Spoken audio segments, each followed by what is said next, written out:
Ha sido bastante importante este trabajo en equipo, este compartir de esas preguntas, y nos han dejado de verdad muchas enseñanzas. De lo que he compartido me ha sorprendido bastante lo que ha influido tanto este taller, que al principio lo veíamos tan largo, tan extenso, pero sin embargo creo que hemos estado aprendiendo mucho y lo estamos aplicando ahora en nuestras sesiones, en nuestras clases, porque tenemos un currículo evangelizador y por ese lado nos ha servido bastante y nos va a seguir sirviendo bastante. Pero el día de hoy todavía tenemos nuestra última ponencia. Hoy día es la séptima parte y la última parte de este taller de Biblia del Evangelio de San Mateo. En esa situación vamos a recibir a nuestro Fray William Vázquez Alarcón, de la Orden de los Predicadores. Él desde Colombia se va a hacer presente ya con nosotros para poder ya iniciar este último taller de la Biblia. Como siempre digo, con la bendición de nuestro Señor de los Milagros, acá como estamos ya en este mes de octubre y cerrando, pues recibamos como debe de ser al Padre William Vázquez Alarcón. Adelante, Padre.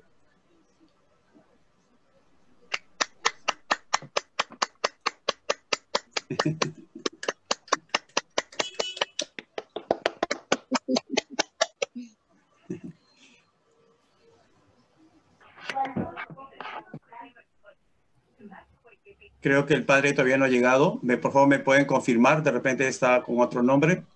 Yo creo que quiere más aplausos para que llegue. Sí, yo creo que no he escuchado los aplausos. No escuchó los aplausos. ¡Aplausos! Vamos a aplaudir al padre. ¡Vamos! Colombia! Oye, chicos, vamos. Es que el avión, algo debe pasar en el aeropuerto, según los protocolos. De repente algo por ahí ya va a llegar ya a nuestra red educativa Santa Rosina. Ya debe estar por llegar, supongo. A ver, hermana Gloria, hermana Lupe, si me confirman, por favor. Acaba de ingresar el padre, está ingresando. Sí, y ya está ingresando. Sí. Muy bien. Entonces, queridos colegas, amigos, familia Santa Rosina, ahora sí, nuevamente, como se merece, vamos a recibir a nuestro Fray William Vázquez Alarcón, de la Orden de Predicadores desde Colombia. Un aplauso para él. ¡Aplausos! Adelante, padre. Adelante, Fray. Muy buenas tardes con todos ustedes. ¿Cómo les va? Bien, bien. Bien, todo bien. ¿Me escuchan bien? Excelente, padre, aquí. Súper bien. Listo para la canción criolla. Listo para celebrar también la canción criolla. Bonita, bonita. Un balsecito criollo. ¿Qué cosa es un acto de valentía? Un acto de valentía es llegar a las 3 de la mañana tomado a la casa, ver a la mujer que tiene una escoba en la mano y decirle, ¿usted qué, va a volar o va a barrer? Eso es acto de valentía. ¿Por qué mi audio?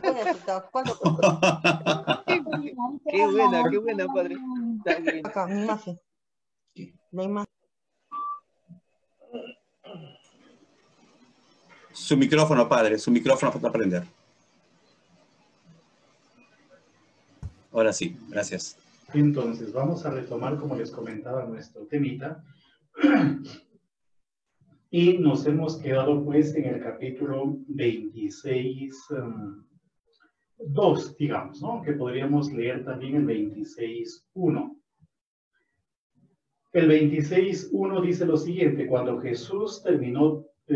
terminó Jesús todos estos discursos, dijo a sus discípulos. Por lo tanto, marca un poco el final de los 5 libros que ya nosotros hemos justamente estudiado.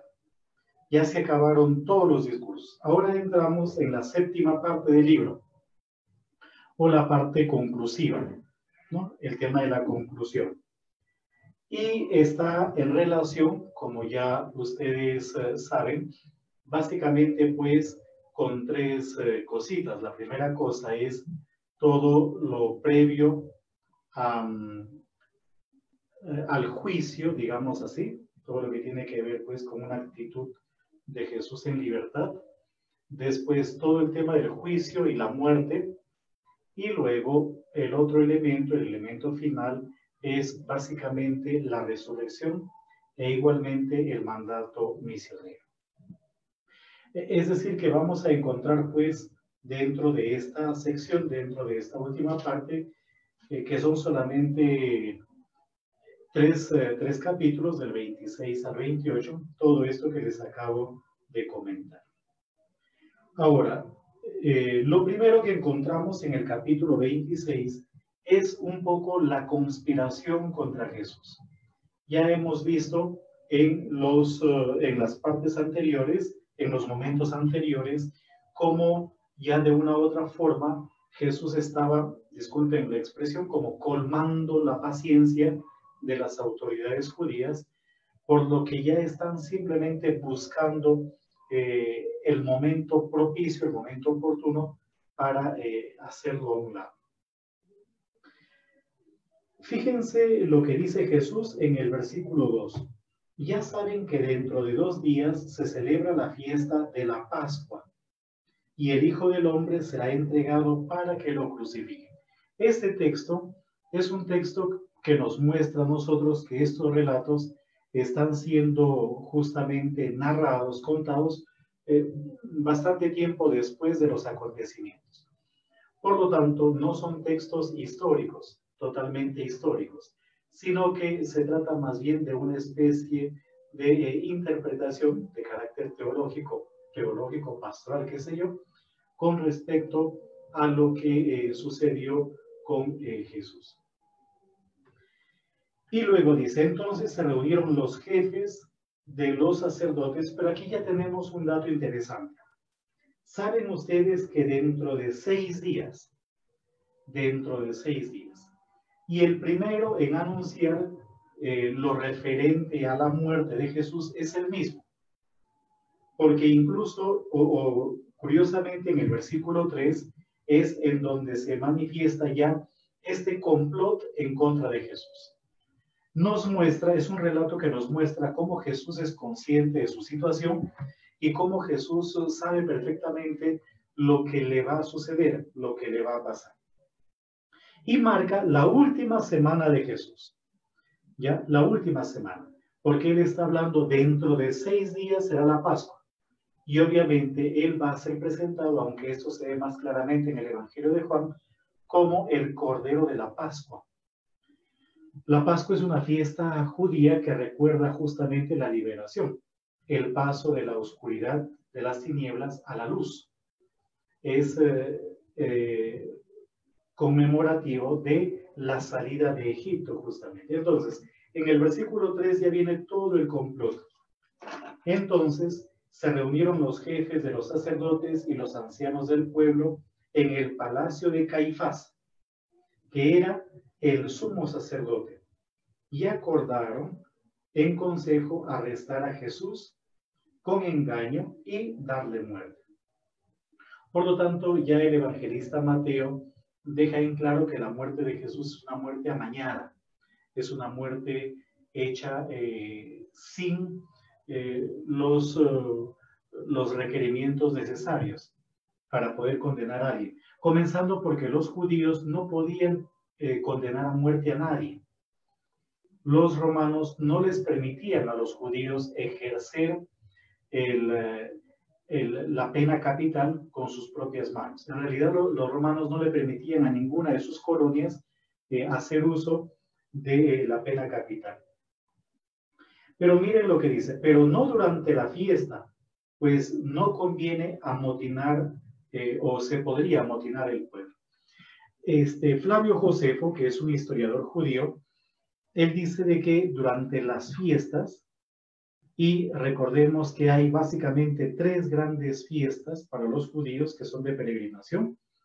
Una de ellas es la fiesta de la Pascua, la otra es la fiesta de Pentecostés y la otra es la fiesta de las tiendas o de las chozas o de las cabañas. Hay 3 grandes fiestas. Y curiosamente en estas fiestas pues había mucha gente porque venían peregrinos de distintos lugares del mundo conocido para entonces, obviamente. Y Flavio Josefo cuenta de que en las fiestas, en las grandes fiestas, habían 3 grandes milagros. Se producían 3 grandes milagros. Uno de esos milagros era que las mujeres no abortaban. Y ustedes dirán, ¿por qué? Ya les diré en un ratito. Uno de esos milagros es que las mujeres no abortaban. En segundo lugar, que nunca hubo problemas en Jerusalén durante la época de las fiestas. Y en tercer lugar, que nadie se quedaba sin alojamiento, que todos tenían alojamiento. ¿Por qué dice que ninguna mujer abortaba? Porque parece que el olor del templo era nauseabundo. Los sacerdotes estaban todo el día haciendo sacrificios de ovejas, de reses, todo eso estaba lleno de sangre, las vísceras también eran sacadas de ahí y botadas en un botadero que había relativamente cerca, y todo eso tenía un olor nauseabundo, tremendamente nauseabundo. Y eso se mezclaba pues con los sudores de la gente, se mezclaba con los inciensos o con otro tipo de humaredas con la finalidad de atenuar los olores. Y por otro lado, pues también las apreteras. Entonces, uno de los milagros que dice Flavio Josefo que se producía es que ninguna mujer abortaba. Pero ¿por qué les cuento esto o por qué traigo a colación esto?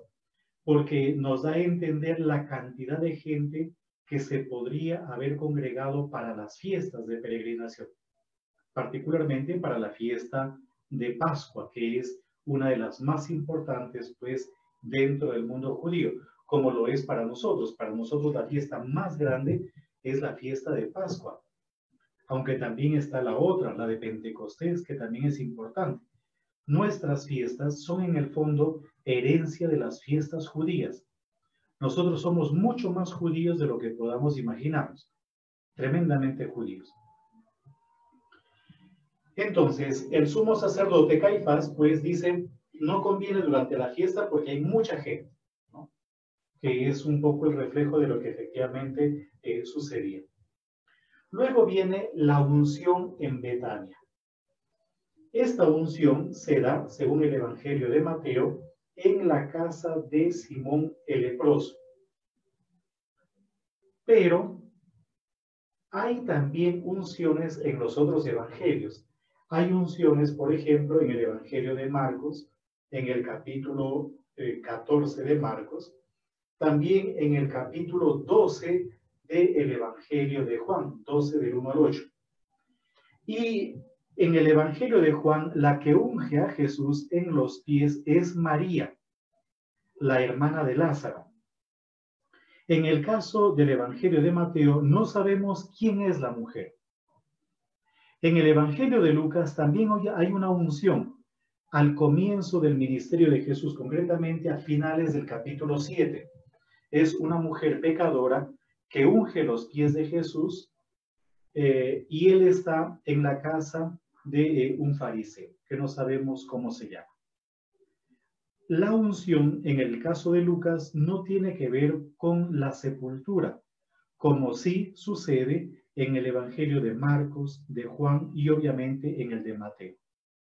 Aunque la escena de la unción varía de contexto, sin embargo, en estos 3 evangelios que les he mencionado, Marcos, Juan y Mateo, la unción está en relación con la sepultura. Hay una obra apócrifa que dice, creo que es el evangelio árabe de la infancia, me parece que es, no recuerdo muy bien, que dice que ese ungüento con el que ungieron a Jesús estaba hecho con el prepucio del niño Jesús. Al niño Jesús lo circuncidaron y ese prepucio lo guardaron dentro de un ánfora y se convirtió en ese aroma. Pero esa es obra apócrifa, literatura apócrifa. Pero dejemos eso por ahora. Ahora, La reacción, obviamente, de los discípulos cuando se produce la unción no es precisamente la mejor. Eso se ve en el versículo 8. Los discípulos se indignaron. No se habla de uno en particular, sino de todos los discípulos.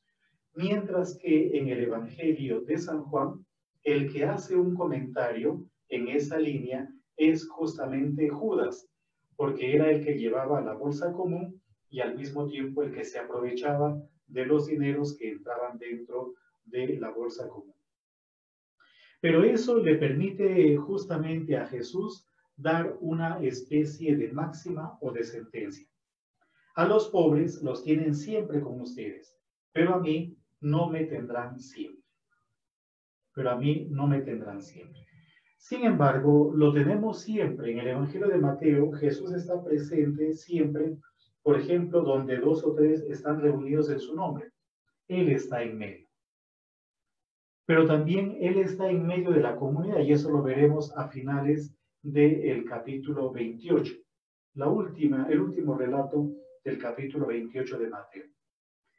Pero, por otro lado, no podemos, digamos así, guardarnos también todo lo que le debemos dar a Jesús para nosotros mismos de un modo egoísta. Luego viene la traición de Judas. Uno de los 12 llamado Judas Iscariote fue a ver a los jefes de los sacerdotes y les dijo: ¿qué me dan si les entrego a Jesús? Ellos le ofrecieron 30 monedas de plata. Y desde ese momento buscaba una oportunidad para entregar. 30 monedas de plata. Curiosamente, el Evangelio de Mateo es el único que habla de esa oferta pecuniaria que le hacen a él. No se encuentra una información similar en los otros 3 evangelios.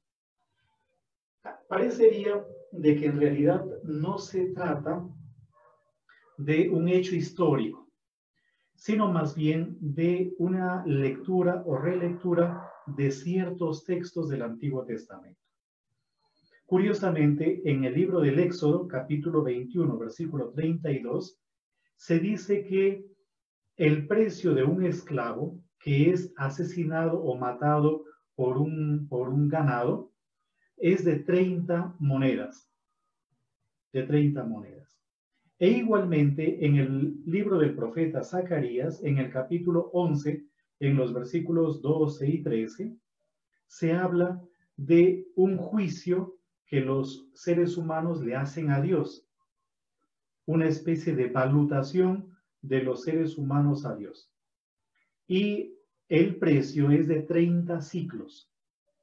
Dios entonces le dice al profeta: eso es lo que el precio que me han dado. Recoge ese dinero y échalo en el templo. Entonces, puede que no se trate de un asunto histórico, porque en realidad no sabremos qué fue lo que sucedió antes de la muerte de Jesús y todo el complot para matar a Jesús. Pero parece que el autor de Mateo está empleando esos textos bíblicos con la finalidad, con el propósito de hacer una relectura y demostrarnos que Jesús termina valiendo lo que valía un esclavo. Pero, según el libro de Zacarías, del que ya les he hablado, es también la valutación que hacen los seres humanos a Dios, que es una cantidad pues no tan grande. Una cantidad no tan grande. Luego viene el tema de la cena del Señor. En el capítulo 26, versículos del 17 hasta el 19. Es más o menos un poco la preparación. La Pascua no es una fiesta que se celebre solo, sino que se celebra con otros.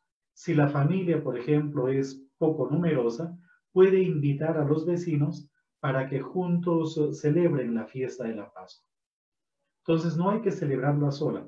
Y la fiesta de la Pascua debía celebrarse en unas salas especiales y había gente que alquilaba algunas salas o algunos espacios para que familias o para que ciertos grupos pudiesen de una u otra manera celebrar. Por lo tanto, algunos dicen de que probablemente toda esa afirmación, el primer día de la fiesta de los panes sin levadura, se acercaron los discípulos a Jesús y le preguntaron, ¿dónde quieres que te preparemos la Pascua? Y él da toda una serie de indicaciones. Entonces, algunos dicen que probablemente pues ya había hecho el arreglo de antemano, eso era perfectamente posible, más o menos como para nosotros hoy en día alquilar un salón de reuniones o cosas por el estilo, o por ejemplo uno va a celebrar una misa, qué sé yo, y luego pues alquila el salón parroquial, más o menos así sería, ¿no? Entonces, de la misma forma, es probable que ya haya como de antemano tenido pensado el lugar y contratado el lugar para que se realice esa reunión. Dentro de la reunión ya, porque dice al atardecer en el versículo 20, se puso a la mesa con los 12. La fiesta de Pascua es una fiesta, o la cena, mejor dicho, es una cena pues familiar, como ya les he manifestado. Y es ahí en donde él hace el anuncio de que va a ser entregado. Les aseguro que uno de ustedes me va a entregar. Y todos comienzan a preguntarle de si era él. Probablemente habrían existido conspiraciones dentro del grupo de Jesús para acabar con Jesús. No nos olvidemos que el motivo de por qué siguen a Jesús es un motivo interesado. No es como tal vez en el caso nuestro, que seguimos a Jesús por amor a Dios o lo que sea, sino que ellos están siguiendo a Jesús probablemente por algún tipo de interés. No nos olvidemos de, según el Evangelio de Mateo, la petición de la mamá para sus hijos, para los hijos de Zebedeo, aunque en el Evangelio de Marcos no es la mamá, sino más bien son ellos mismos. Judas también pregunta, todos preguntaron, Judas pregunta y Jesús le responde diciéndole, tú lo has dicho. Pero antes había manifestado que aquel que moja el pan o que unta en el mismo plato que él, ese va a ser. Tal vez un poco el contraste de aquel que es más familiar o más cercano, termina siendo el más traidor. Hay una frase que dice, hay que estar cerca de los amigos, o hay que tener a los amigos cerca, pero mucho más cerca hay que tener a los enemigos, ¿no? Es una frase muy antigua.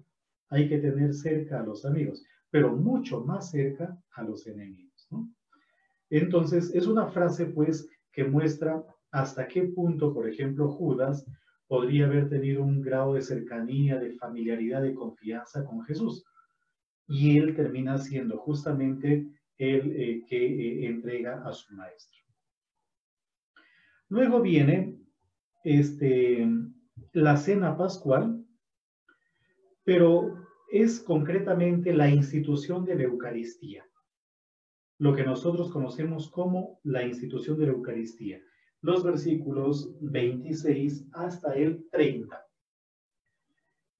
El relato más antiguo de la institución de la Eucaristía que tenemos en el Nuevo Testamento se halla en la primera carta a los Corintios.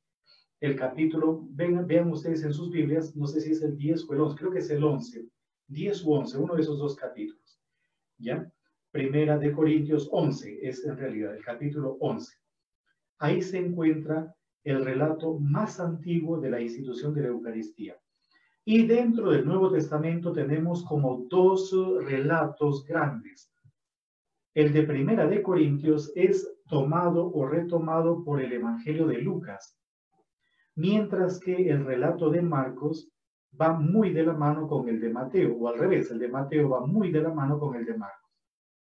Eso significa de que Lucas conoció la primera carta a los Corintios y siguió más bien el relato paulino, mientras que Mateo y Marcos van justamente de la mano con ese relato.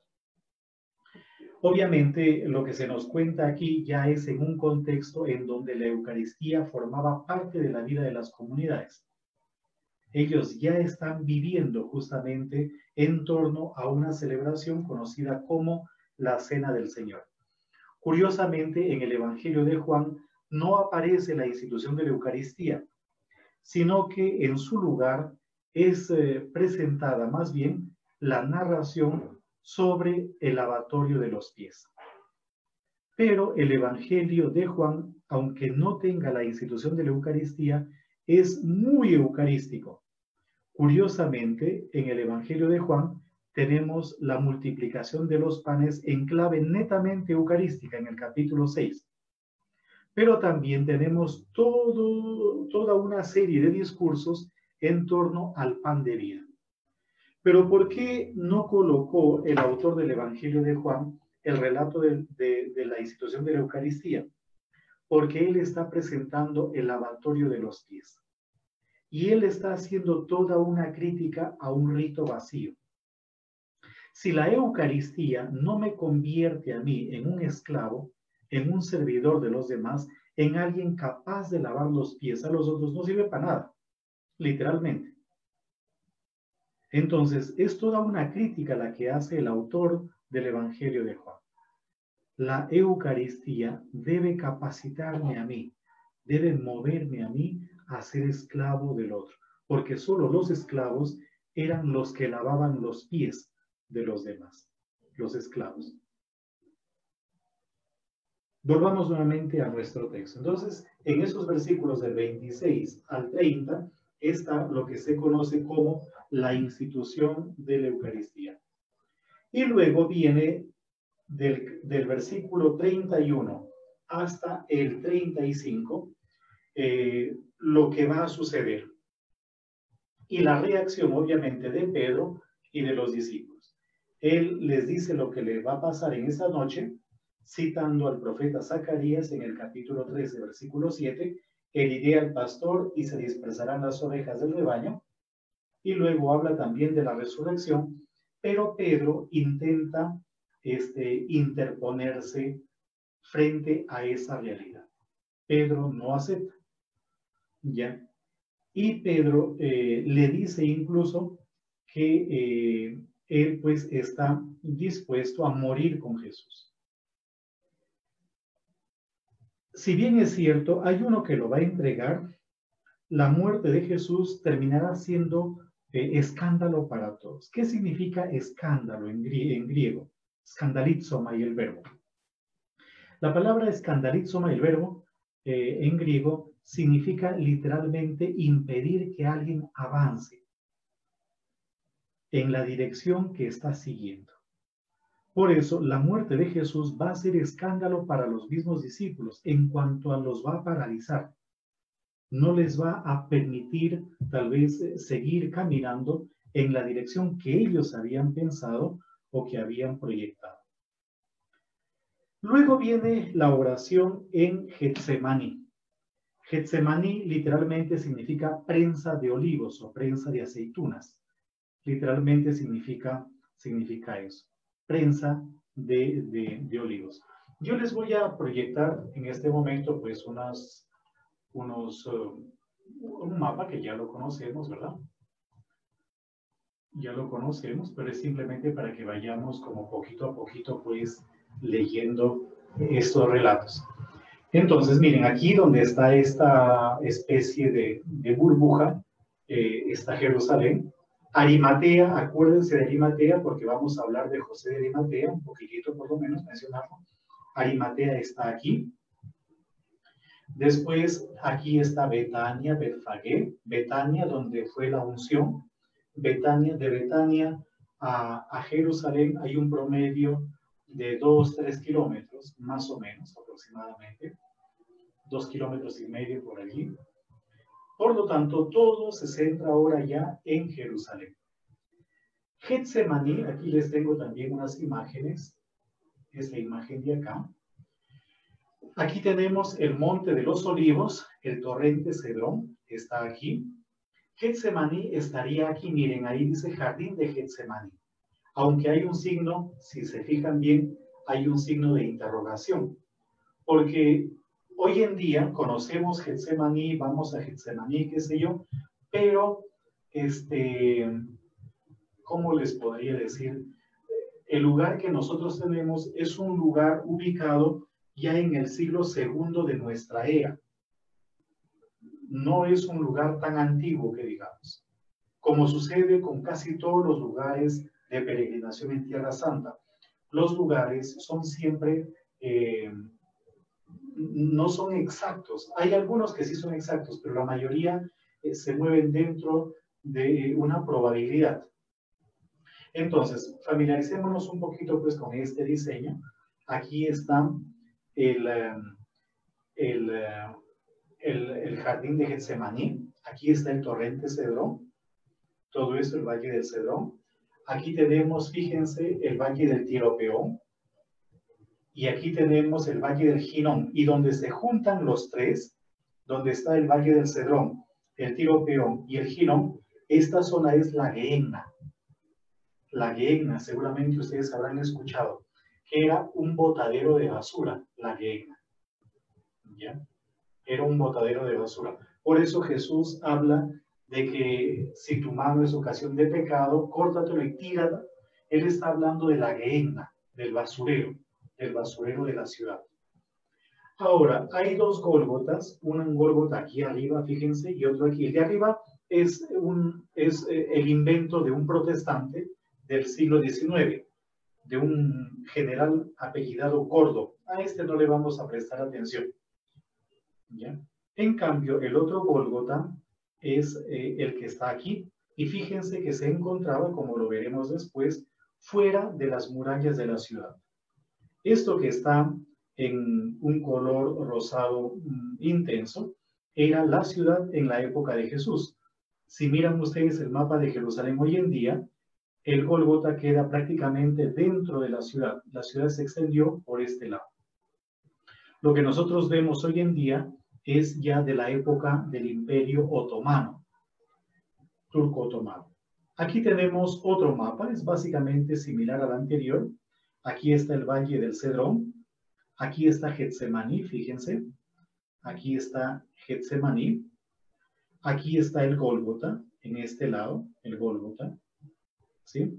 Aquí está el palacio de Herodes Antipas, la casa del sumo sacerdote de Caifás. Hoy en día se visita esto, es San Pedro en Galicanto. Aquí está la fortaleza Antonia, ¿no? Miren, la fortaleza Antonia está en la parte superior. Todo eso va a entrar dentro de un ratito en escena. Y aquí tenemos pues una vista, digamos que es como si estuviesen parados ustedes aquí en la explanada del templo y toman la foto para este lado. Entonces, la foto que les voy a mostrar ahorita es todo esto que está acá. Ahí está la foto. Esta iglesia, miren, aquí está el torrente Cedrón. Esta iglesia es la que se conoce como la Iglesia de las Naciones. ¿Por qué se conoce con ese nombre? Porque un montón de países contribuyeron, hicieron aportes económicos para construir o reconstruir esta iglesia. Y es aquí en donde Jesús habría orado. Mientras que Getsemaní se encontraría aquí. Aquí también está la tumba de la Virgen María. A ver si lo agrandamos un poquitito. Esta es la tumba de la Virgen María, pero por aquí se ingresa, por un callejoncito se ingresa y uno llega a unas grutas, más o menos por aquí, a unas cuevas. Ese habría sido el lugar de Getsemaní. ¿Ya? Ahí se habría encontrado la prensa de aceitunas. Y si se fijan bien, desde esta zona hasta donde Jesús se habría retirado para orar, hay más o menos un tiro de piedra. Un tiro de piedra. ¿Cuánto de distancia alcanza uno con una piedra? ¿No? Dependiendo, ¿no? Uno puede alcanzar hasta unos 80 metros, ¿no? Con buena fuerza y buena elevación. Entonces, desde aquí hasta acá hay un promedio de 80 metros. Entonces, Jesús habría ido a este lugar con sus discípulos y desde aquí se habría apartado y habría ido a este lugar para orar. Entonces, eso es lo que nosotros vemos a partir de los versículos 36 hasta el 46. Jesús que se retira, que tiene obviamente mucho miedo, mucha tristeza por lo que le va a suceder, por lo que le va a pasar. Los discípulos, lejos de estar pues pendientes del maestro y conscientes de la situación, simplemente se dejan dominar por el sueño. Y luego ya viene en los versículos del 47 hasta el 56, viene todo lo relacionado con el arresto de Jesús. O sea, Judas buscaba el momento propicio. Algunos dicen, tratando de ver un poco algo de historicidad en el relato, que seguramente lo que hizo Judas fue indicarles cuál era el lugar secreto, entre comillas la palabra secreto, en donde pasaba la noche, en donde él se encontraba.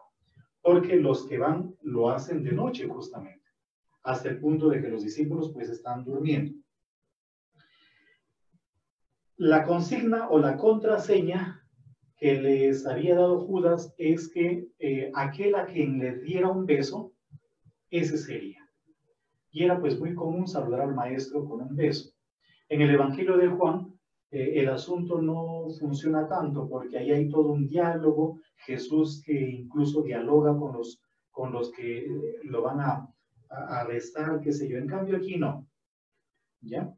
La consigna, y eso se ve en el versículo 48, el traidor les había dado esta señal: al que yo bese, ese es, arréstenlo. En cuanto llegó, se acercó a Jesús y le dijo, ¿qué tal, maestro? Y lo besó. Jesús le dijo, amigo, a lo que has venido, ¿verdad? A lo que has venido. Y se va a producir una especie de altercado. Uno de ellos, de los que estaba con Jesús, coge la espada y corta la oreja del criado. No se sabe quién es, aunque un relato similar aparece en el Evangelio de Juan.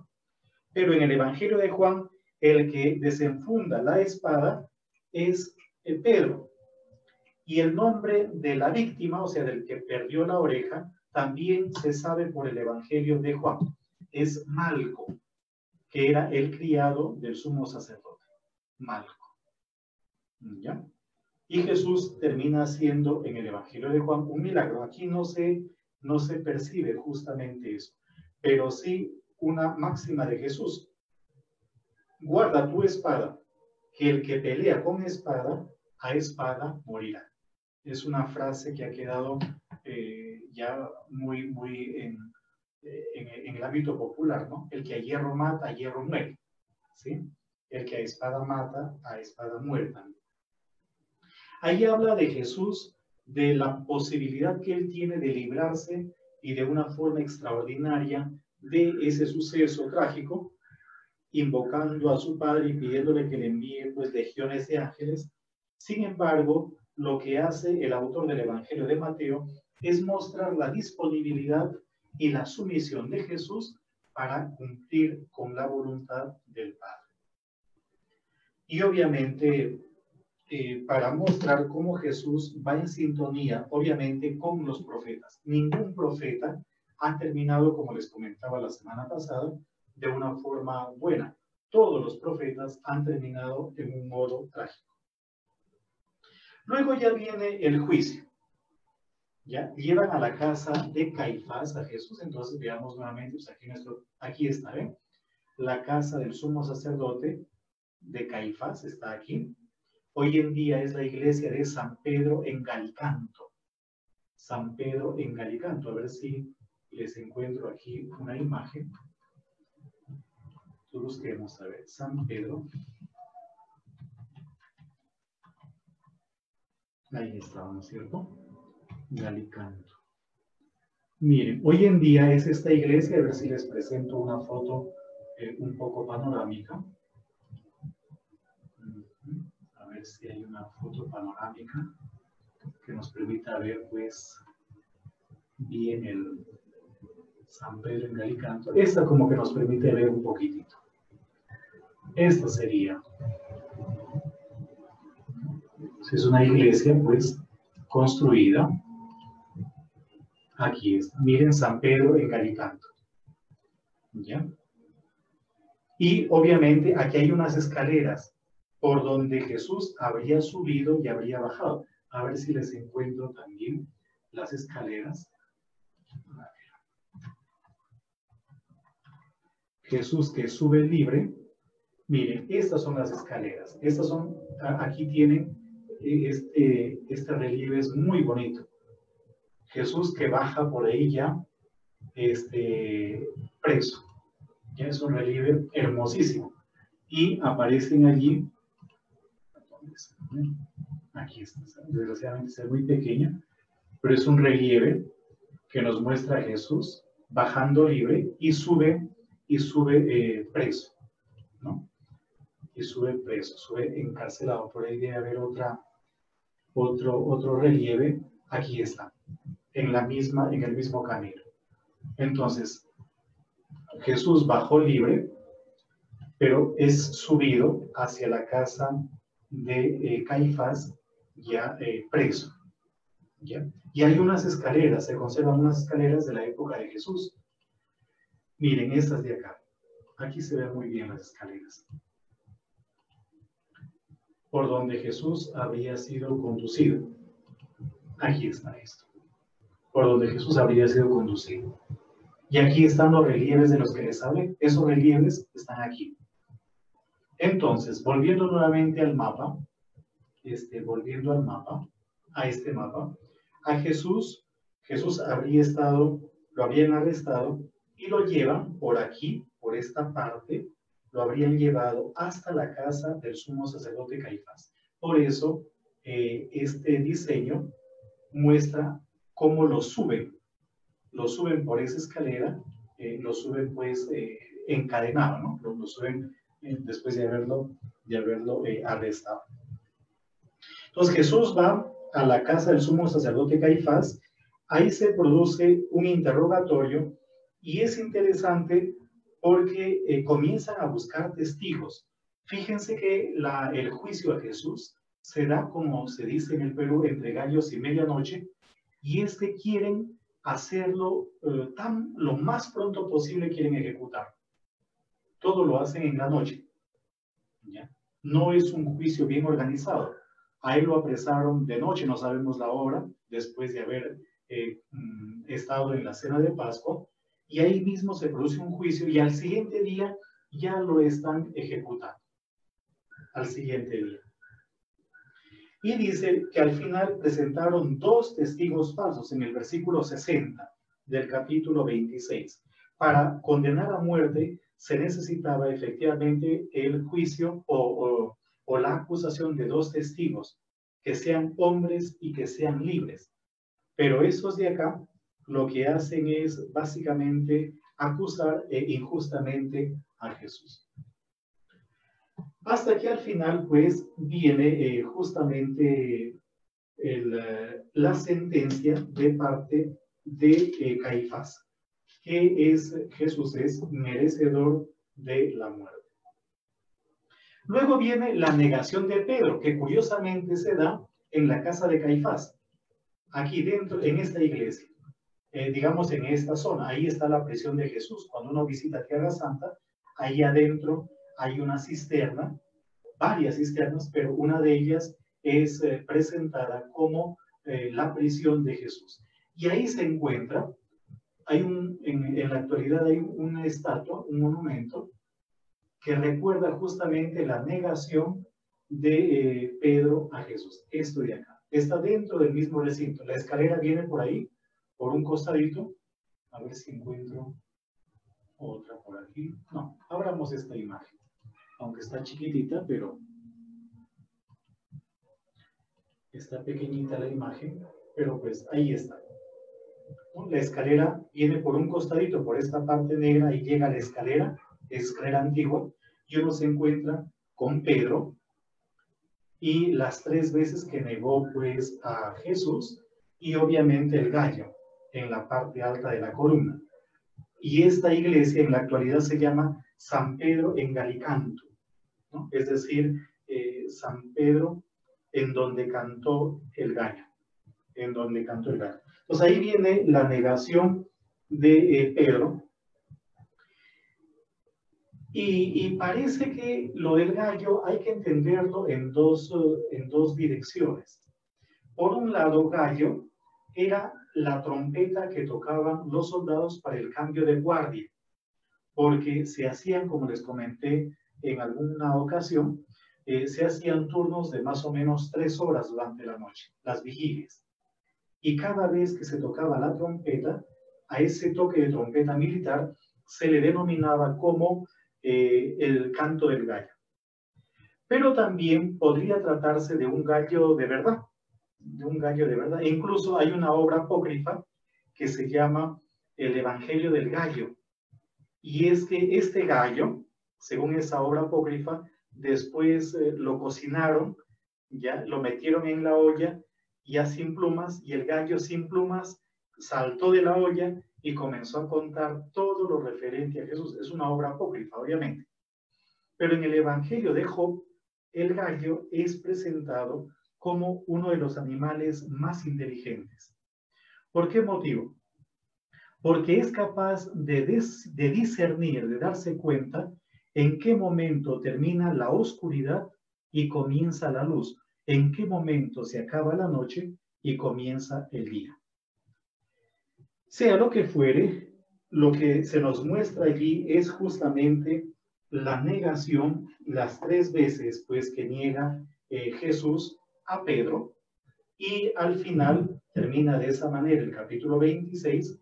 Pedro, al escuchar el canto del gallo, se lamenta, sale afuera y llora amargamente. Hay una tradición extrabíblica, obviamente, y un poco graciosa o dramática, dependiendo, que dicen que Pedro lloró tanto, que los ríos de sus lágrimas hicieron surcos en las mejillas de Pedro, pero esa es obviamente una versión netamente apócrifa. Luego de haber estado en la casa de Caifás, en donde cantó el gallo, aquí tenemos, pues miren, la casa de Caifás, aquí una vez más, lo que habría sido la casa de Caifás, todo esto. La escalera también, fíjense, Jesús que baja de la última cena, ya, baja hacia el huerto de los olivos. Por lo tanto, volvamos nuevamente a este diseño. Jesús habría cenado tal vez por aquí, por esta parte, bajó por esta parte, por esa escalera, por el valle del Cedrón, y se fue a Getsemaní, y desde aquí lo llevan prisionero a él hasta la casa de Caifás, y desde aquí lo conducen hacia donde se encontraba Pilatos, en la fortaleza Antonia. Esta era la casa del gobernador. Entonces es probable que lo hayan llevado también por las afueras de la ciudad, por aquí, y hayan entrado por esta puerta. Hoy en día aquí hay una puerta que se conoce como la Puerta de los Leones. Y aquí hay un convento franciscano, el convento de Ecce Homo. Esta era la fortaleza Antonia. Entonces, el capítulo 27 nos muestra cómo llevan a Jesús hacia la casa o hacia donde se encontraba Pilato. Y luego tenemos un intermedio. Ese intermedio es la muerte de Judas. Judas se arrepintió, nos dice el texto de Mateo, se fueron de los jefes de los sacerdotes para entregarles el dinero, diciendo de que había consignado a sangre inocente, y ellos le dijeron que no les interesaba. Entonces él tiró las monedas y se fue y se ahorcó. Ahora, probablemente ese relato sea nuevamente una especie de influencia del libro de Ezequiel, del que ya les he hablado anteriormente, en el sentido de que en Ezequiel 11, versículos 12 y 13, se habla de la tasación de en cuánto tasan a Dios. Y luego Dios le dice al profeta que ese dinero lo eche en el templo. El tema del ahorcamiento de Judas puede ser un reflejo también de algunos textos veterotestamentarios. En el Deuteronomio capítulo 21, versículo 22, se habla de la pena de ahorcamiento a los que cometen un determinado tipo de delitos. Pero en segunda de Samuel, capítulo 17, versículo 23, se habla del ahorcamiento de Agitofel, que es alguien que está medio conspirando y dando información falsa en la época de David. Curiosamente, hay dos textos en el Nuevo Testamento que hablan de la muerte de Judas. Uno de esos es este que estamos viendo. El otro texto se encuentra en Hechos de los Apóstoles, capítulo 1, versículos del 16 al 19. Hechos 1, 16 a 19. Pero en Hechos de los Apóstoles, Judas no se ahorca, sino que se cae y se partió por medio y sus entrañas se desparramaron. Eso es lo que dice Hechos de los Apóstoles. Por lo tanto, tenemos dos relatos sobre la muerte de Judas. Uno es este, que se ahorca, que además ha quedado como el más famoso, y el otro es el de Hechos de los Apóstoles, que no solamente nos dice que murió de esa forma, sino que no muestra, el Judas de Hechos de los Apóstoles, no muestra ningún arrepentimiento. Con ese dinero se compró un campo. Se compró un campo con el dinero que recibió, con el dinero mal habido. Y es probable que Hechos de los Apóstoles sea más bien más histórico, porque por el tipo de muerte de Judas, parecería de que no se trató de un suicidio, sino más bien que se trató de un homicidio. A Judas lo mataron. Por lo tanto, Hechos de los Apóstoles puede que nos esté dando una información más histórica. Como era un bandido, debió haber tenido varios enemigos, varias personas que se lo querían sacar de medio. Y por eso murió trágicamente. Aunque parece que el relato de los Hechos de los Apóstoles también está de una u otra forma apoyándose más bien en el libro de la sabiduría, capítulo 4, versículo 19, que dice que esa es la muerte de los impíos. Caen y terminan reventados al momento de caer. Sea lo que fuere, no hay manera de saber cómo realmente pudo haber muerto Judas, aunque lo más probable es que, como era un tipo que seguramente tenía enemigos, haya sido asesinado. Luego viene el interrogatorio de Pilatos. El interrogatorio de Pilatos, e igualmente viene la liberación de Barrabás. ¿Ya? La liberación de Barrabás. Hoy en día, un pequeño paréntesis antes de continuar, más o menos por la Gehenna se encuentra el campo que, según la tradición, fue comprado con el dinero de la traición de Jesús, aquel Dama, por ahí cerca del botadero de basura. Pero bueno, volvamos nuevamente al relato. Fíjense cómo en este interrogatorio pues, de Pilatos a Jesús, se pone de manifiesto una tradición que los romanos solían tener y que incluso aplicaban en sus colonias, y era el dejar en libertad a un preso. Pero no sabemos si ese es un relato histórico o no, sino que se podría tratar más bien de una relectura de lo que leemos nosotros en el capítulo 16 del libro del Levítico, lo relacionado con el día de la gran expiación. En ese capítulo 16, se lo cuento de una forma muy breve porque ya el tiempo se nos está agotando. En ese capítulo 16 se muestra cómo el día de la expiación o de Yom Kippur habían dos chivos. Y estos chivos debían ser más o menos iguales, casi gemelos. Sobre uno, sobre el que caía la suerte, sobre ese confesaban los pecados y era dejado libre, se iba al desierto para que sea alimento de los demonios, sobre todo de Azazel, el demonio Azazel. Y sobre el otro, sobre el que no había caído la suerte, a ese lo sacrificaban. El sumo sacerdote cogía la sangre de ese chivo sacrificado, se rociaba el arca de la alianza, luego rociaba también al pueblo. Por lo tanto, parecería que lo relacionado con Barrabás, y curiosamente el nombre de Bar-Abás, Bar-Abá, literalmente significa en hebreo hijo del padre. Literalmente es hijo del padre para Barrabás. Ese es el significado del nombre. Entonces, podría tratarse de una relectura de lo que nosotros pues vemos o encontramos en Levítico 16. Sea lo que fuere, dejan libre a Barrabás y Jesús termina siendo condenado a muerte. Los soldados, y estoy en el versículo 27 del capítulo 27, los soldados se burlan de Jesús, lo desnudan y le ponen un manto púrpura, que era un poco la vestimenta de los reyes. Ellos se vestían de púrpura, o sea, se están burlando de él. Al mismo tiempo trenzan una corona de espinas y le ponen sobre su cabeza. Esto puede ser en parte real. Normalmente el que es oprimido termina oprimiendo y sometiendo a otros. El que está bajo órdenes quiere dar órdenes a otros también. Y parece que había unos juegos entre los soldados que consistía, por ejemplo, en vendarle los ojos a alguien y golpearle para ver hasta que adivine quién lo había pegado.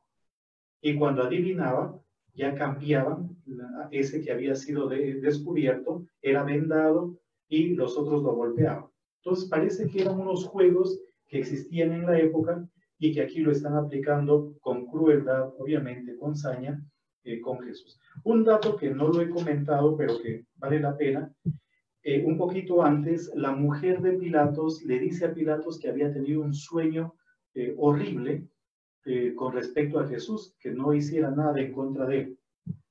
Probablemente el evangelista Mateo lo que nos da a entender es que gente pagana, incluso por sueños, termina recibiendo una revelación, mientras que los propios compatriotas o paisanos o hermanos de religión de Jesús no son capaces de visualizar o de visibilizar eso. Luego viene el tema de la crucifixión, que está redactado teniendo en cuenta textos del Antiguo Testamento. Por ejemplo, el Salmo 22:19, sobre cómo se reparten las ropas, entra en escena un tal Simón de Cirene. Él era africano, era de la Cirenaica, entra en escena también allí, y luego colocan sobre su cabeza un cartel con el motivo de la condena. Este es Jesús, el Rey de los judíos. Según el Evangelio de Juan, ese cartel estaba en 3 idiomas, en griego, en hebreo, en latín, lo que demostraría que eran los idiomas que la gente hablaba. Y nos habla de cómo, por ejemplo, los 2 bandidos que están crucificados con él, según el Evangelio, las actas de Pilatos, que es una obra apócrifa, los 2 habrían sido crucificados, uno a la derecha, el otro a la izquierda. El malo, el de la izquierda, se llamaría Gestas, mientras que el de la derecha se llamaría Dimas, pero eso está en la literatura apócrifa, no en la literatura canónica. Y luego viene, a partir ya del versículo 45, todo lo que está en relación con la muerte. Jesús comienza a recitar un salmo, Elí, Elí, lama sabactani, que es básicamente el Salmo 22:2, ¿no? Dios mío, ¿por qué me has abandonado? Después también le dan a él de beber hiel mezclado con vinagre. Esto parece que es un eco del Salmo 69:22. Por lo tanto, podríamos decir que la redacción sobre la muerte de Jesús es una composición teniendo en cuenta textos veterotestamentarios. Como consecuencia de la muerte de Jesús, la cortina del templo se rasga en 2 de arriba a abajo, no de abajo arriba, sino de arriba a abajo. ¿Por qué motivo? La cortina era lo que separaba el lugar más íntimo del templo de los seres humanos. Y lo que nos está queriendo decir el evangelista es que con Jesús nosotros, frente a Dios, ya no tenemos en cuenta a un Dios que se esconde, sino que ya lo podemos contemplar o ver cara a cara. Y la cortina se rasga de arriba abajo para que dé a entender que es Dios justamente el que está tomando la iniciativa, que no es una obra humana, porque si fuera de abajo arriba serían los seres humanos pues los que habrían producido eso. Un asunto interesante es lo que encontramos a partir del versículo 55. Muchas mujeres que habían seguido a Jesús desde Galilea para asistirlo estaban allí y contemplaban la escena desde lejos. Entre ellas María Magdalena y María, la madre de Santiago y José, y la madre de los Zebedeos. Aparece en segundo lugar, o por segunda vez, la madre de los Zebedeos. La primera vez apareció pidiendo para sus hijos los primeros puestos. Ahora aparece a los pies de la cruz de Jesús. En el Evangelio de Marcos no se habla de la mamá de los Zebedeos, pero se habla de una Salomé, que probablemente es la misma. Entonces la mamá de los Zebedeos, comparando el texto con Marcos, se habría llamado Salomé. Fíjense que no está la mamá de Jesús. No aparece. Y es probable que no haya estado en la crucifixión, desde el punto de vista histórico. Porque no nos olvidemos que llevamos pocas horas de juicio. El juicio no estaba programado y se hizo de la noche para la mañana, lo más rápidamente posible, un juicio express, como normalmente se solía decir en la época de Fujimori. Luego viene el tema del entierro. María Magdalena, pues, y las otras mujeres entran en escena, ¿verdad? Las que han sido mencionadas anteriormente, que como nos decían los versículos anteriores, habían seguido a Jesús desde Galilea y le servían. Ahora ellas ya son las que ven dónde colocan el cuerpo. Entra en escena José de Arimatea. José, que era natural de un pueblito de Arimatea, a unos 38 kilómetros al noroeste de Jerusalén. Y aquí aparece un relato que solamente se encuentra en Mateo. Cómo piden una guardia a Pilato para que custodien el cuerpo. Y este relato va a ser interrumpido, pero va a aparecer nuevamente más adelante con el soborno que les dan a esos soldados. Dan la guardia, es decir, que el sepulcro está custodiado, y ya entramos propiamente dicho en el capítulo 28, pero yo quiero mostrarles los tipos de tumbas que habían en la época de Jesús. Miren, aquí tienen ustedes una tumba.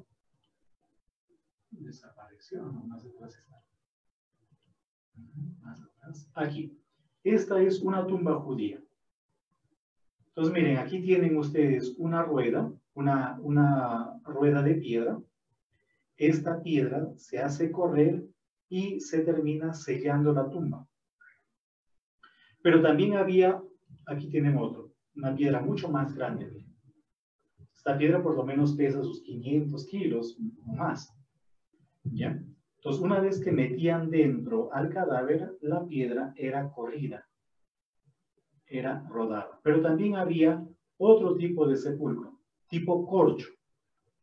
Entonces, esta parte de acá se metía aquí y estos bordes pues encajaban dentro de esta parte que está aquí. Entonces, estas son como dos formas, habían más obviamente, pero estas son como las dos formas más comunes de sellado de la tumba. Probablemente nosotros estemos frente a esa tumba de acá. ¿Ya? Frente a esa tumba.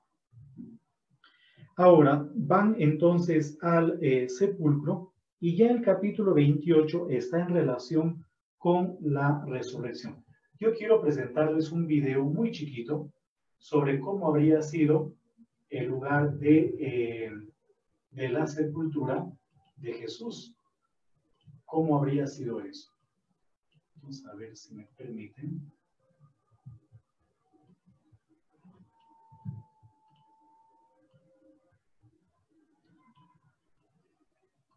Es un video pequeñito que nos muestra justamente cómo habría sido el lugar, cómo habría sido Jerusalén en el momento pues de la sepultura. No tiene audio, es simplemente un video en 3D hecho por los franciscanos. Entonces, miren, el lugar del Calvario era una cantera de piedra ya abandonada fuera de la puerta de la ciudad. Un sistema de rocas salientes servía como lugar de ejecución. Y también ahí habían cisternas y todo lo demás. Jesús habría sido crucificado fuera de la ciudad, fuera de las murallas, y enterrado al mismo tiempo en un lugar cercano, a unos 30 metros, qué sé yo. Entonces aquí tenemos más o menos una especie de animación de cómo habría sido el lugar de la crucifixión. Entonces aquí tenemos el lugar de la crucifixión y a este lado pues estaría el sepulcro. ¿Ya? Y fíjense que la puerta del sepulcro siempre da hacia el oriente, ¿no? Siempre los sepulcros deben tener la puerta abierta hacia el oriente, hacia donde nace el sol. Es una animación. Ahí está. ¿Cómo habría sido el sepulcro?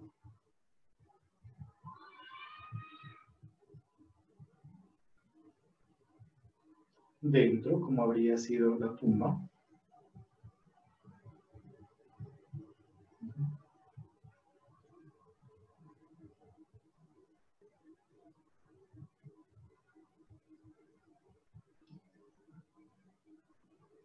Fuera, obviamente, de la ciudad. ¿Ya? Fuera de la ciudad.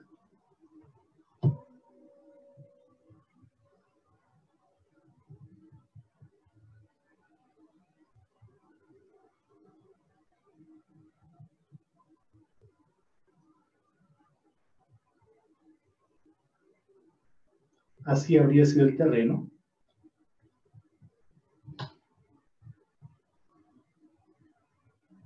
Y ya está.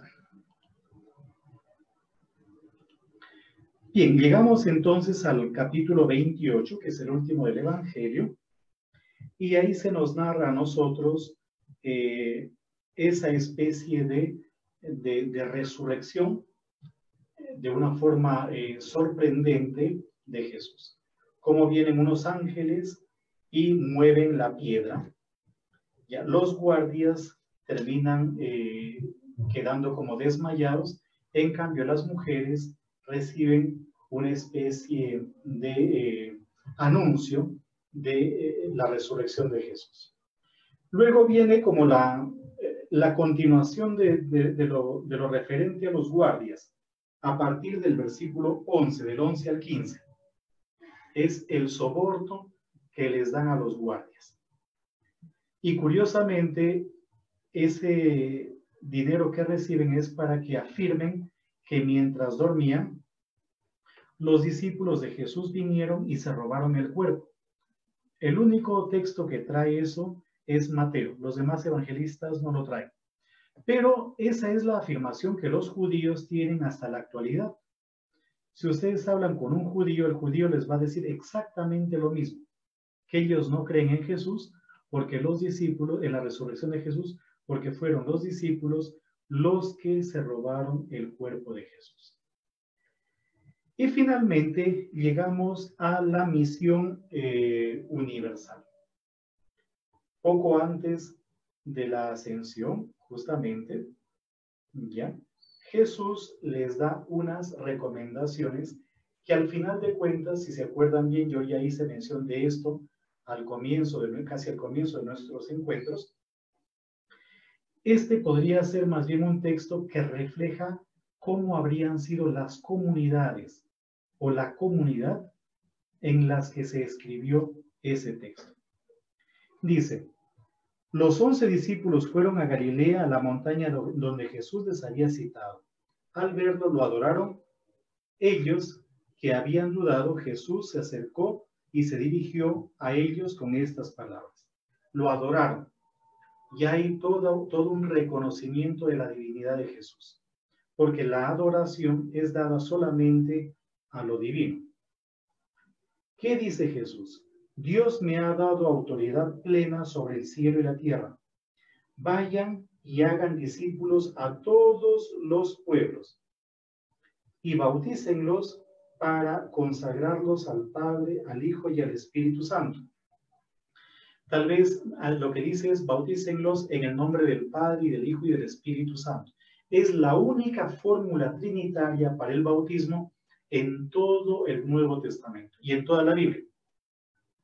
La única fórmula trinitaria. En Hechos de los Apóstoles hay un montón de fórmulas, pero no trinitarias para el bautismo. Y esta es la fórmula que terminó siendo adoptada por la Iglesia para lo relacionado con el bautismo. Y luego dice, enseñándoles a poner por obra todo lo que yo les he mandado. Y sepan que yo estoy con ustedes todos los días hasta el fin del mundo. ¿Ya? Yo estoy con ustedes todos los días hasta el fin del mundo. ¿Sí? Y Él es el Emmanuel. Entonces, el Evangelio comienza con el Emmanuel y termina con el Emmanuel. El Emmanuel. ¿Qué significa Emmanuel? Dios con nosotros. ¿Y cómo termina el Evangelio? Afirmando, asegurando que Él está con nosotros todos los días hasta el fin del mundo. Muy bien, aquí nos vamos a quedar. Yo quiero pues aprovechar este minutito que me queda para agradecerles por su paciencia, por su disponibilidad, por este tiempo que le han dedicado a la formación bíblica. Quiera Dios que pues les permita de ahora en adelante leer los textos también de una forma tal vez poco común, ¿no? O con un espíritu un poquito más crítico, sabiendo que cada autor es verdadero autor, que tiene sus propias intenciones, que tiene su propia estructura y su propia visión de Jesús. Cada autor tiene su propia visión, su propia imagen de Jesús. Entonces, hemos visto cómo este autor nos presenta lo referente a Jesús ya en una manera catequética, en una forma catequética. Su obra tiene 7 partes, una introducción, una conclusión, digámoslo así, y luego en el interior 5 libros, un Pentateuco, ¿no? Tremendamente estructurado, tremendamente marcado. Muy bien, muchas gracias y aquí pues nos vamos a quedar.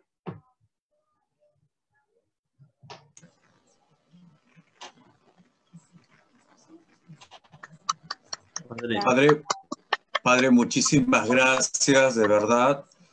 Estamos bastante contentos. Creo que por ahí había unas preguntas, no sé, pero queríamos de todas maneras, en nombre de toda la comunidad Santa Rosina, en nombre de todos los profesores que estamos acá en los diferentes colegios de Juliaca, de Lima, de Arequipa, de Cusco, del Callao.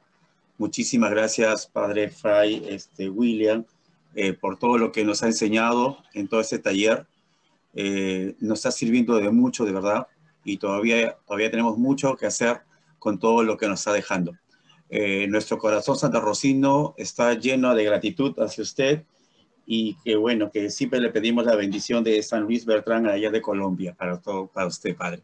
Muchísimas gracias. Y quería también a ver si podríamos ver algún agradecimiento más. De repente el profesor Carlos Bardales tiene ahí algo muy especial para el Padre. Por favor, Carlos Bardales, tenemos un saludo muy especial para el Padre.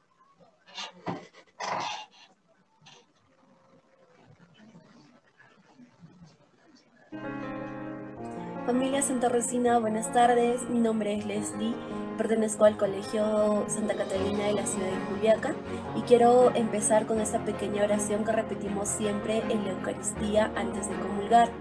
Ha sido tomada de esta segunda curación que Jesús realiza en la sección de los milagros que la encontramos en el Evangelio de Mateo. La curación de un criado de un centurión romano que dice: Señor, no soy digno de que entres en mi casa, pero una palabra tuya bastará para sanarme. Esto lo podemos encontrar en Mateo capítulo 8, versículo del 5 al 3. Bueno, también quiero compartir con ustedes lo que en este tiempo he podido entender de la escritura del Evangelio de Mateo.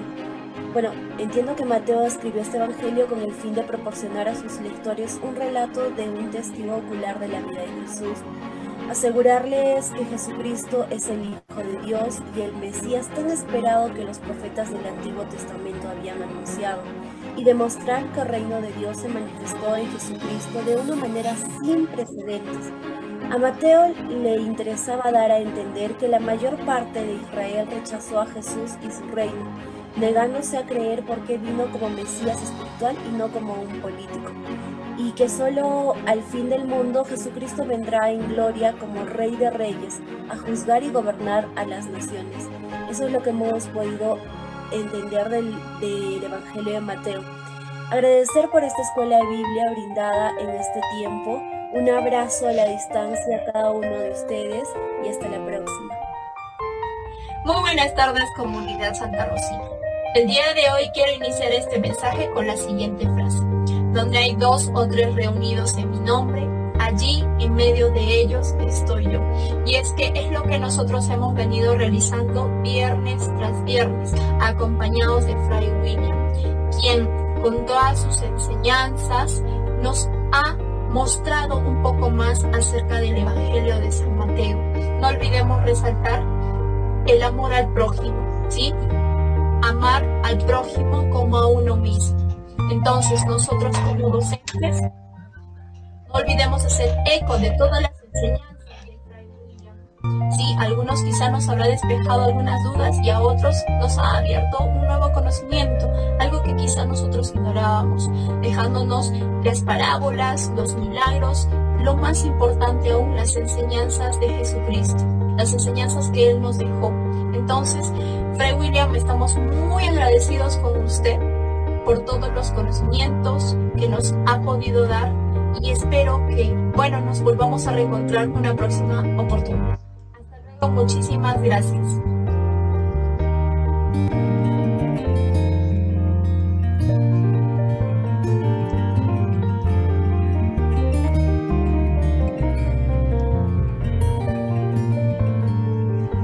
Jesús compasivo y misericordioso. Jesús a través de sus acciones demostró compasión y misericordia con las personas que más lo necesitaban. Nosotros también estamos llamados a ser mediadores de su misericordia y compasión. En el Evangelio de Mateo, capítulo 7, versículo 12 dice: todo lo que ustedes desearían de los demás, háganlo con ellos. Ahí está toda la ley y los profetas. Esta es la regla de oro. Las palabras de Jesús no solo deben quedarse en la comprensión, sino que debemos llevarlo a la práctica, con acciones concretas. Nuestra finalidad es ser servidores de los demás, a ejemplo de Jesús. Somos del Colegio Santa Rosa de Lima, de la ciudad imperial del Cusco, ciudad de maravillas arqueológicas, de energía milenaria, de tradiciones y de costumbres que identifican a su pueblo. Causachun Cosco. La infancia, los días en el desierto, los milagros, las bienaventuranzas, las obras de misericordia, la transfiguración, su vida pública, la pasión, muerte y resurrección de Jesús.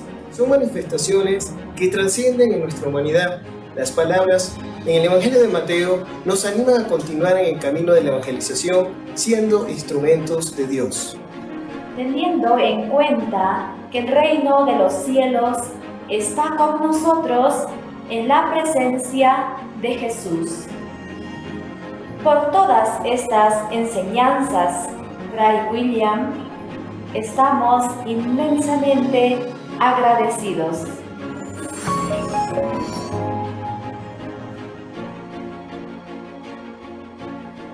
No se hagan tesoros en la tierra, acumulen tesoros en el cielo, pues donde están sus riquezas, ahí también estará tu corazón.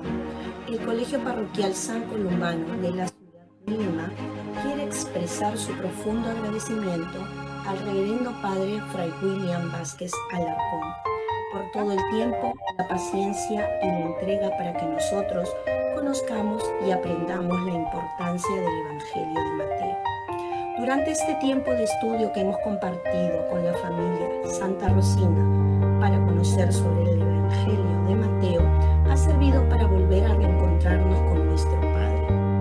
Porque al leer cada semana los versículos de las Sagradas Escrituras ha sido como escuchar directamente las enseñanzas de Jesús.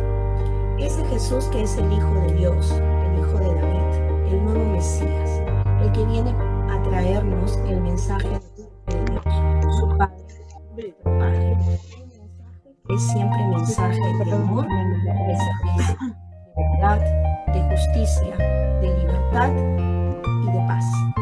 Gracias, Padre Fray William, que con sus conocimientos brindados cada semana nos ha ayudado a interiorizar que Dios, a través de su Hijo Jesús, ¿no te parece? Dios quiere que quienes somos seguidores de Jesús vayamos más allá, que crezcamos espiritualmente, que nos hagamos más humanos, obrando con los demás como Dios obra con nosotros. Muchas gracias por todo lo aprendido, por sus buenos deseos y por que pronto nos volvamos a reencontrar para seguir aprendiendo sobre las Sagradas Escrituras. Hasta pronto, Reverendo Fray.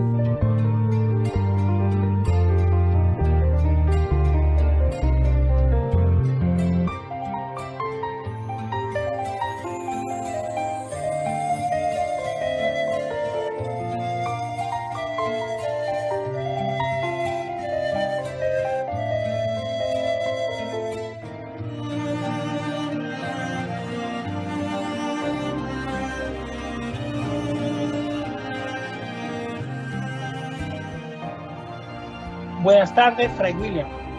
En representación de los docentes y hermanas religiosas de la comunidad El Ave María, quiero dar las gracias por estas jornadas de aprendizaje que hemos tenido cada viernes, en donde hemos podido aprender más sobre nuestra fe, pues salimos renovados y prestos a poder ofrecer a quien lo necesite lo aprendido. Nos ha ilustrado solo como alguien que tiene un verdadero conocimiento del tema, lo cual nos hace sentir especiales por haber tenido un maestro idóneo. Esperamos volverlo a ver en otro momento, en una nueva jornada de aprendizaje, o simplemente si el destino lo depara.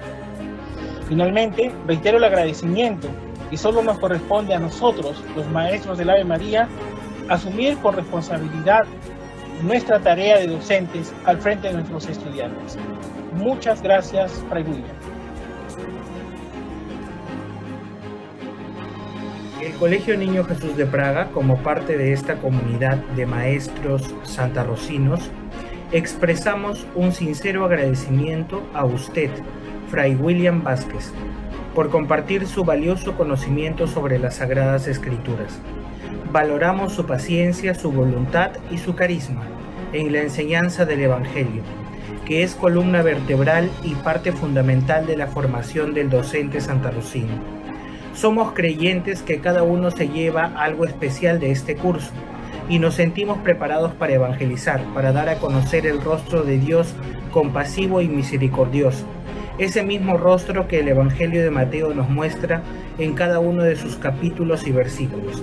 Gracias nuevamente, Fray William, porque ciertamente hemos aprendido lecciones que nos servirán no solamente para la tarea docente, sino en nuestra vida diaria.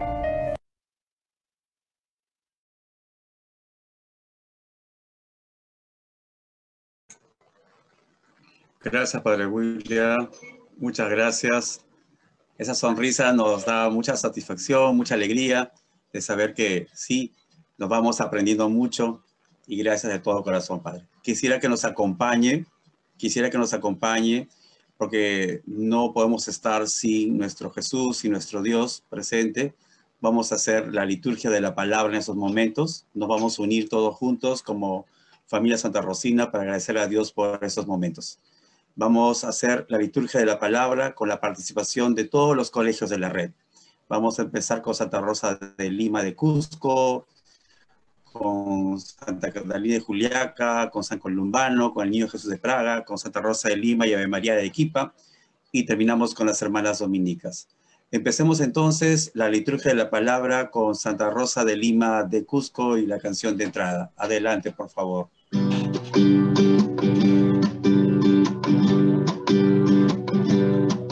Ven, a tu altar a cantarte, Señor, pues tú eres la alegría de nuestro corazón.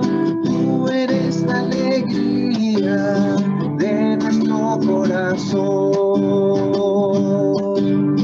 Tú hiciste los cielos, los llenas de estrellas, de luz y color.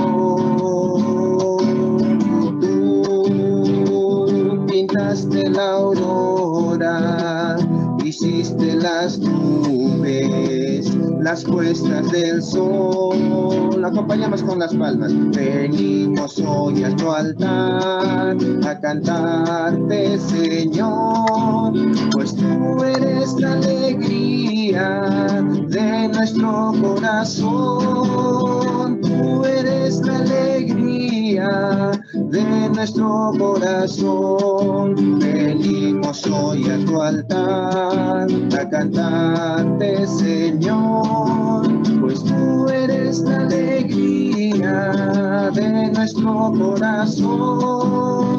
Tú eres la alegría de nuestro corazón.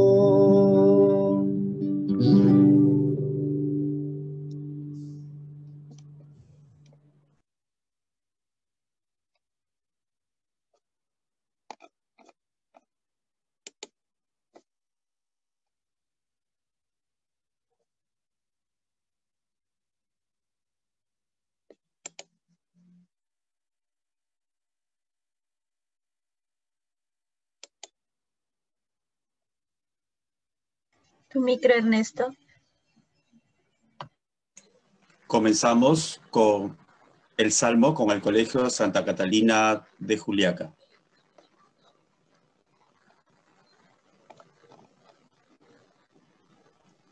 Salmo responsorial. El Señor es mi luz y mi salvación. ¿A quién temeré? Todos. El Señor es mi luz. El Señor es mi luz y mi salvación. ¿A quién temeré? Temeré. El Señor es el baluarte de mi vida. ¿Quién me hará temblar? Si un ejército acampa contra mí, mi corazón no teme. Aunque estalle una guerra contra mí, continuaré confiado. ¿Todos? El Señor es mi luz y salvación. ¿A quién le temeré? Una cosa pido al Señor. ¿Qué es lo que busco? Habitar en la casa del Señor todos los días de mi vida. Admirar la belleza del Señor, contemplando su templo. ¿Todos? El Señor es mi luz y mi salvación. ¿A quién le temeré? Él me cobijará en su cabaña, en el momento del peligro. Me ocultará en lo oculto de su tienda. Me pondrá sobre una roca. ¿Todos? El Señor es mi luz y mi salvación. ¿A quién temeré? Escucha, Señor, mi voz que te llama. Ten piedad de mí. Respóndeme. Digo en mi interior. Busca en su rostro. Mi corazón dice. Tu rostro buscaré, Señor. No me ocultes tu rostro. ¿Todos? El Señor es mi luz y mi salvación. ¿A quién temeré? No rechaces con tu ira a tu siervo, que tú eres mi auxilio. No me deseches, no me abandones, Dios de mi salvación. ¿Todos? El Señor es mi luz y mi salvación. ¿A quién temeré? Yo espero gozar de la bondad del Señor en el país de la vida. Espera en el Señor, sé valiente, ten ánimo. Espera en el Señor. ¿Todos? El Señor es mi luz y mi salvación. ¿A quién temeré? Gracias. Hermanos, nos disponemos para la proclamación del Santo Evangelio con el Colegio San Columbano. Aleluya, aleluya. Lectura de la buena noticia según San Mateo. Gloria a ti, Señor Jesús. Gloria a ti, Señor Jesús. Por su parte, los 11 discípulos partieron para Galilea, al monte que Jesús les había indicado. Cuando vieron a Jesús, se postraron ante él, aunque algunos todavía dudaban. Jesús se acercó y les habló así: me ha sido dada toda autoridad en el cielo y en la tierra. Vayan pues y hagan que todos los pueblos sean mis discípulos. Bautícenlos en el nombre del Padre y del Hijo y del Espíritu Santo. Y enséñanles a cumplir todo lo que yo les he encomendado a ustedes. Yo estoy con ustedes todos los días hasta el fin de la historia. Palabra del Señor. Gloria a ti, Señor Jesús. Señor Jesús.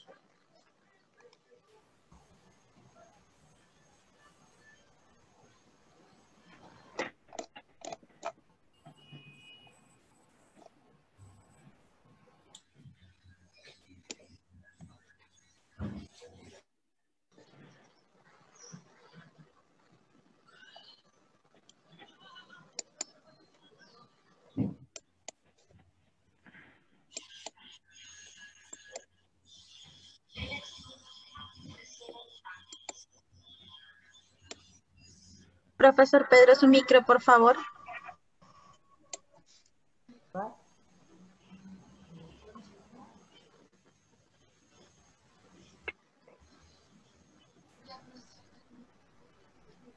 Muy buenas tardes, hermanas dominicas, Santa Rosa de Lima, colegas de la fe Santa Rosina, hermanos en la...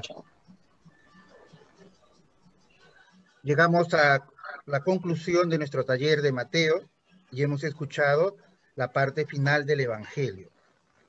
Según los expertos, la mejor manera de entender el Evangelio es empezando por el final, porque allí la iglesia matiana se autodefine. Es una comunidad que reconoce a Jesús como el Señor. Por eso es que le adora. Es una comunidad que está en movimiento, que está en camino, que no está estática. Es una comunidad que tiene la misión de evangelizar, de hacer discípulos a todas las gentes, que tiene que proclamar el Evangelio. Es una comunidad que tiene conciencia, o al menos el evangelista Mateo se les recuerda, que tiene una alta misión delante de su Señor, a quien confiesan como el Maestro, como el Mesías y como el Señor. Es de ser la luz del mundo y la sal de la tierra. Saben que es el pueblo que ha recibido en heredad el reino, pero tienen que dar fruto a su tiempo, porque saben que una sal que pierde su sabor no sirve para nada. Y si la heredad que han recibido no da fruto, entonces Dios les quitará para darle a otro pueblo que dé fruto a su tiempo. Es una comunidad que tiene mucha conciencia también que para cumplir su misión de ser luz del mundo y sal de la tierra, tienen que poner en práctica las enseñanzas de Jesús. No basta decir Señor, Señor, sino hay que hacer la voluntad del Padre. Y por eso es que constantemente van a insistir en algunas reglas de vida, ya en el Sermón de la Montaña, como en el discurso que Jesús da a la comunidad. Es una comunidad que intenta vivir las bienaventuranzas como signo para el mundo. Es una comunidad que tiene ya los sacramentos, vive el bautismo, como ya se nos ha dicho, un bautismo trinitario en el nombre del Padre y del Hijo y del Espíritu Santo, celebra la Eucaristía y el perdón de los pecados. Es una comunidad viva. También tiene sus problemas. Sabemos que por los años 80 las comunidades judías y sus sinagogas entraron en conflicto con las comunidades cristianas de alrededor, e incluso tuvieron oraciones para expulsar a los cristianos de las sinagogas. Y esta comunidad tiene que darle argumentos a los miembros de la iglesia para que puedan refutar las acusaciones de los judíos. Les da una serie de textos del Antiguo Testamento para que puedan mostrar y convencerse en su fe que Jesús es el Mesías y que todas sus acciones, incluso su muerte, estaba ya vaticinado en las Escrituras. Todo se realizó para que se cumplan las Escrituras. Todo esto y mucho más hemos aprendido en este taller. Hemos aprendido que también somos una iglesia semejante a la antigua, con todas las diferencias que ciertamente hay. Pero somos una iglesia que también confiesa a Jesús, que confiesa a la Trinidad, una iglesia que quiere cumplir su misión, una iglesia que se pone de pie, está en movimiento aún en esta época tan difícil de enfermedad, de dolor, de angustia y de muerte que nos ha tocado vivir. Es una iglesia que no se desanima, es una iglesia que encuentra su esperanza. ¿Dónde encontró su esperanza la iglesia matiana? En el Emmanuel, en el Dios con nosotros. Seguramente nunca acabaremos de meditar profundamente esas últimas palabras de Jesús. He aquí que estoy con ustedes todos los días hasta el fin de los tiempos. Esa fue la fortaleza de esa comunidad, porque creían que donde 2 o 3 se reunían en el nombre de Jesús, allí estaba el Señor con ellos. No solamente en esa época, sino hasta ahora nosotros confesamos que el Señor está con nosotros cuando rezamos, cuando meditamos la Escritura, cuando nos esforzamos en preparar nuestras clases, en dar nuestras sesiones, cuando damos amor, cuando practicamos obras de misericordia. El Señor está con nosotros. Cuando nos reunimos para los talleres de Biblia, para el compartir, para elaborar nuestros proyectos, porque es para el bien de los demás, el Señor está con nosotros. En verdad, que estas palabras que Jesús dirigió a la comunidad matiana se cumplan en nosotros. Y no solamente se cumplan, sino que lo sintamos, que el Señor nos acompaña en cada momento y cada día de nuestra existencia. Amén.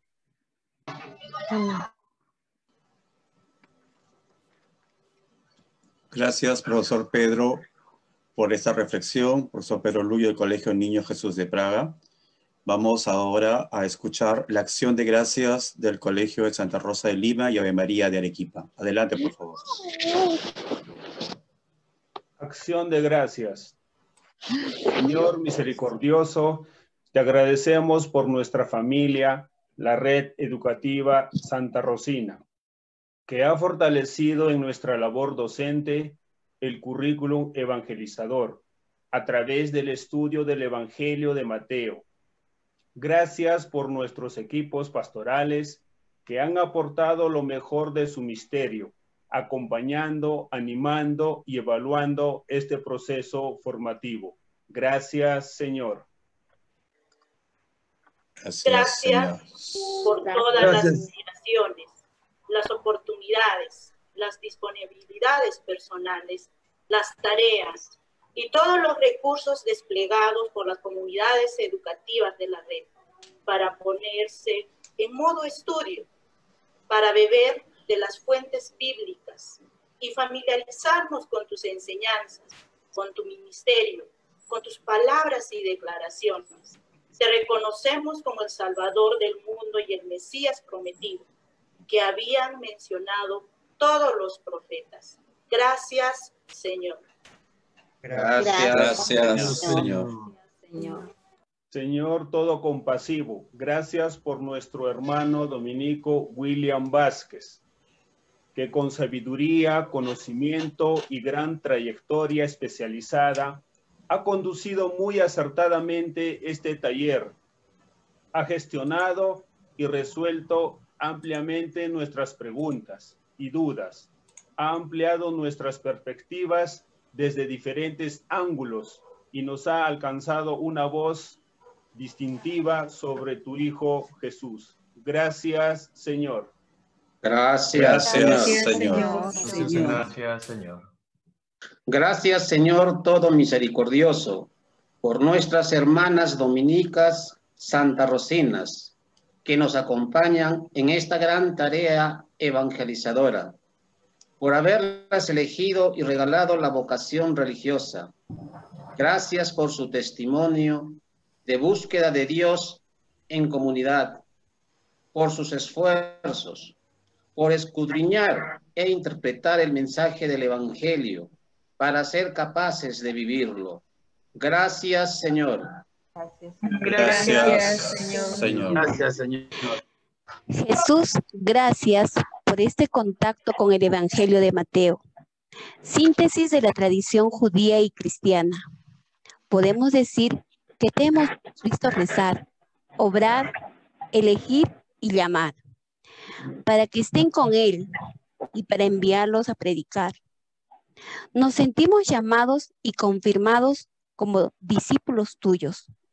Y sobre este discipulado de nuestra querida red educativa Santa Rosina, edifica, Señor Jesús, tu iglesia solidaria, servidora de los pobres, tus predilectos. Gracias, Señor. Gracias, Señor. Gracias, Señor. Gracias, Señor. Familia Santa Rosina, unimos nuestros corazones, nuestro espíritu, en nombre de Jesús, y vamos a realizar nuestras oraciones finales. Hermanas dominicas, por favor.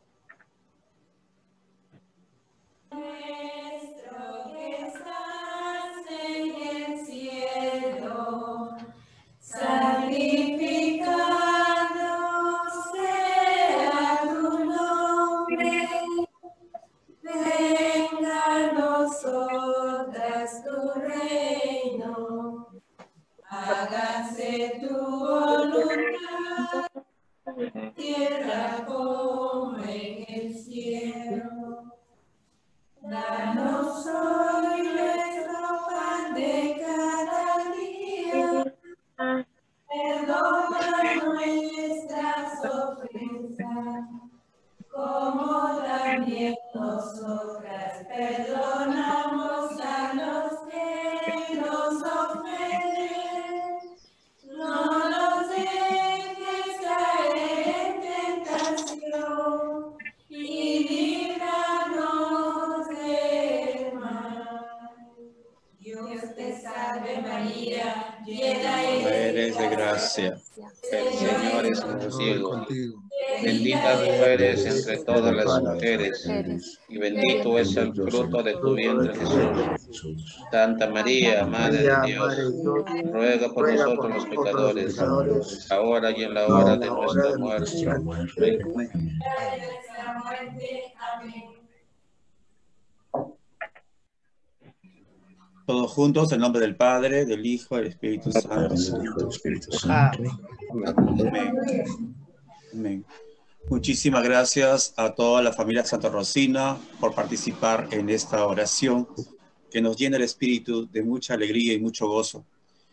Este taller ha llegado a su final, pero tenemos que escuchar atentamente las palabras de clausura de la superiora de la congregación, Sor Gloria de la Cruz García. Adelante, hermana Gloria.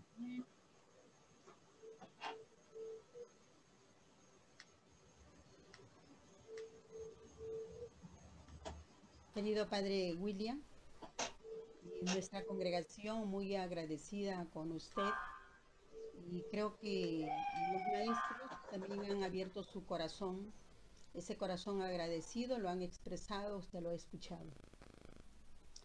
Bueno, quiero decirle, Padre William, que de pronto estamos endosados con usted.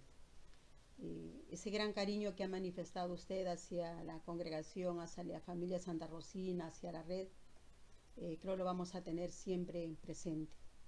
Y a ustedes, familia de la red Santa Rosina, queridos maestros, hoy día 30 de octubre, estamos llegando a la meta final, al final de este intenso taller del Evangelio de Mateo. Saben ustedes que los días viernes del mes de septiembre y octubre fueron días de pronto muy esperados y con mucha exigencia académica. Hubo lecturas previas, videos, hojas de aplicación y entre otros recursos que nos llevaron a cada uno a acercarnos a las fuentes bíblicas del currículum evangelizador implementado en nuestras escuelas, lo cual el padre William, de pronto sin pensarlo, ha aportado muchísimo a nuestro currículum. Este recorrido definitivamente ha sido muy bien guiado a lo largo de todos los capítulos de Mateo y lo recibimos como un don valioso de nuestra familia dominica a través de nuestro especialista y doctor en Biblia, que es nuestro hermano William. Hoy definitivamente estamos asistiendo a la clausura y para ello trayendo los signos, los gestos, la alegría de nuestras escuelas. Y nos disponemos pues a transitar de acá en adelante en modo de compromiso, escudriñando la palabra con curiosidad y sentido de investigación. Hay que seguir descubriendo y profundizando el Evangelio de Mateo, consultando cada uno sus apuntes, ya que Internet está lleno de datos de pronto falsos, diría, ¿no? No solo del Evangelio de Mateo. Y tenemos que tener presente que el maestro santarrocino, ahora al concluir este taller, es capaz de recurrir a fuentes fidedignas bíblicas para procurar acciones evangelizadoras y como discípulos y discípulas concretar el proyecto del reino, expresado muy bien en el Sermón del Monte, en las parábolas, en las enseñanzas y los milagros de Jesús. Gracias a ustedes, equipo de pastoral, equipos directivos, que con seguridad cada uno desde el lugar donde han estado han garantizado el éxito del taller. Y ahora cada uno se disponen a evaluar y acompañar a la comunidad educativa, implementando las acciones de mejora, tal como lo exige nuestro proceso de calidad. Hoy estamos llenas de este espíritu y de este deseo de seguir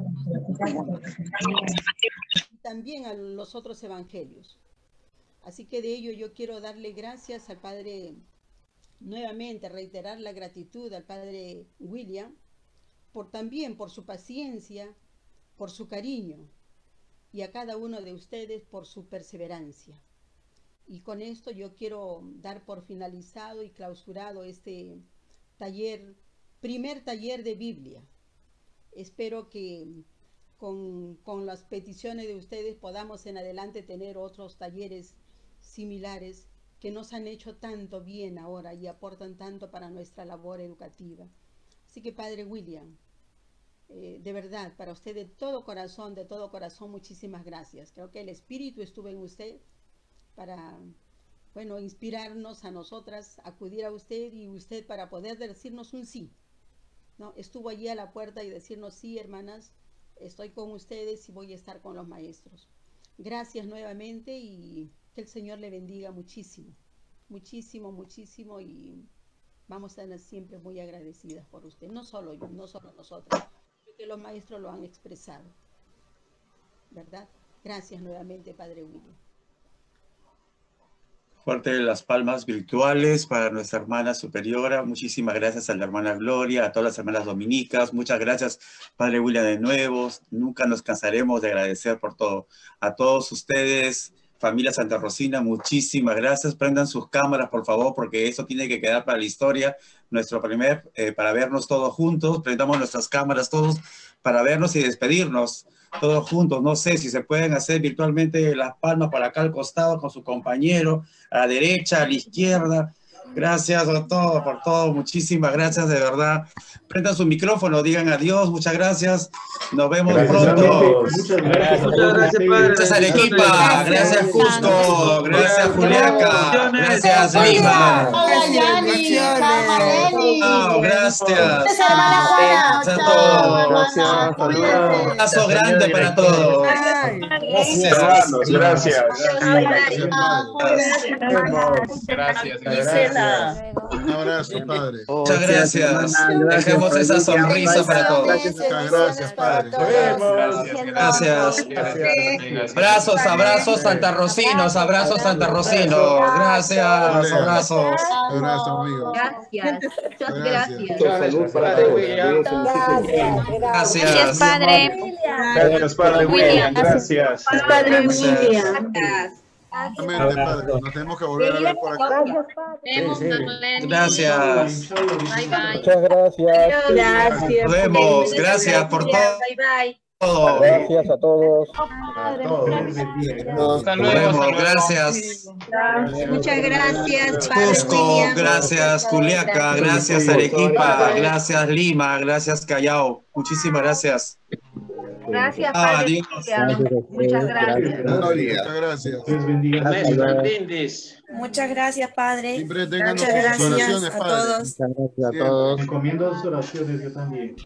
Gracias, padre. Gracias. Gracias, muchas gracias, padre. Cuídense mucho. Ya, padre, muchas gracias. Hermana Gloria. Gracias. Vayan a celebrar la canción criolla. Nos vemos. Chao, chao. Gracias. Nos vemos. A celebrar la canción criolla. El brindis. El brindis. Salud, profesor Oscar. Salud. Anís de Nájar. Anís de Nájar. Así, sí. Virtual. Más horas. Muchas gracias. Bendiciones para todos. Bendiciones. Gracias. Felicidades. Gracias. Nos vemos. Uy, ay, ay. Uy, comenzó la fiesta. Ya empezó. Ya empezó, Ya empezó la fiesta ya. Definitivamente. Hermana Gloria, éxito total, hermano. Ya. Muchas gracias. Extremo. Sí. Hasta el próximo encuentro. Muchas gracias. Felicidades a todos. No se lo pierdan. Gracias, Ernesto. Estuvo muy bonito. Gracias. Todo salió bonito gracias a todos ustedes, a toda la familia Santa Rosina. Muchísimas gracias a cada uno de ustedes. Muchas gracias a todos. Gracias, profesor. Un abrazo grande desde acá, desde Pueblo Libre. Gracias a todos. Gracias por la nueva oportunidad. Desde el Callao también. Se le agradece. Saludos del Callao. Chao. Chao, comunidad. Chao. Chao, Esteban. Chao. Chao, Ernesto. Esteban, diga.